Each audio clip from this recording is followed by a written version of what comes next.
Hi, my name is Li Liushi. I'm an actuarial science student and I'm GPA scholar who currently pursue my study in National University of Malaysia in Faculty Science and Technology. The date of birth of mine is 5th July 1994. I pursue my PRU in Para-Matriculation College in 2012 to 2013.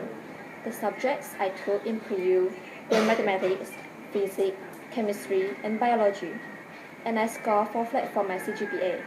Next, I would like to introduce my personal attributes.